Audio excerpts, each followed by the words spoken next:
Dy ajdut shqiptar janë burgosur me nga 4 vjet e 8 muaj secili pasi grabitën 7 prona, përfshirë edhe shtëpinë e një ish futbollistit të Aston Villa dhe Birmingham City. Sipas mediave britanike, Dennis Puka, 28 vjeç, dhe Risian Laska, 29 vjeç, së bashku me një person të tretë të pa-identifikuar, kryen një seri grabitjesh për 3 qershorin e kaluar. Gjyqtari Steven Everett e quajti operacionin e tyre të sofistikuar dhe të planifikuar mirë, pasi ata rezervuan një dhomë me Airbnb në Warrington dhe lëvizën jashtë zonës për ta përdorur atë si bazë, nga e cila kryenin veprat e tyre penale.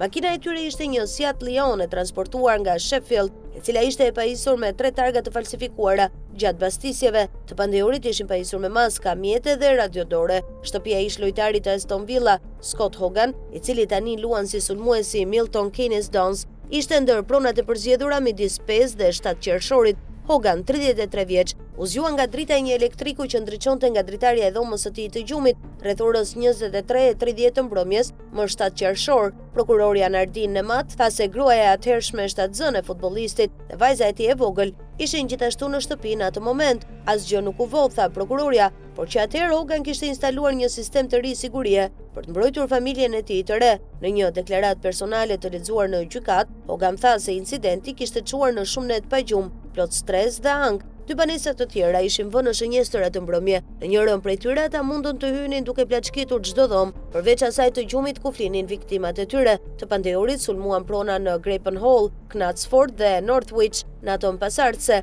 ata përsëri u larguan duar bosh nga dy bastisjet e para, por vodhën një orë Breitling dhe një orë Rolex me vlerë totale 9.000 pound nga një rezidencë në Northwich, pasi pronarët e shtëpisë ishin me pushime. Të pandehurit u arrestuan pasi makina e tyre Seat Leon u gjet në një kompleks banimi një javë më vonë me sende të ndryshme brenda, duke përfshirë telefonat celular, veshje të pandehurve, mjete dhe targa të re me regjistrimi. Përpara dhënies së dënimit, gjykatësi Everett tha, ajo që është e qartë është se ky ishte një komplot i sofistikuar dhe i planifikuar mirë. Secili prej jush duhet ta kuptojë shkatrimin e madh që shkaktuat me veprimet tuaja egoiste dhe të neveritshme. Hogan u zgjua nga një elektrik në fytyrë. Çfarë përvoje e frikshme dhe e tmerrshme duhet ketë qenë? Ai vuri në dukje se deklarata e Laskës para vendimit tregonte se ai i minimizonte veprat e tij penale. Gjykata dëgjoi se Laska, i cili ka një dënim të mëparshëm për dy shkelje të vogla të drejtimit të makinës, është babai i 2 fëmijëve të vegjël, i martuar me një grua britanike dhe që kishte bërë një kërkesë për Ministrinë e Brendshme në pritje për momentin.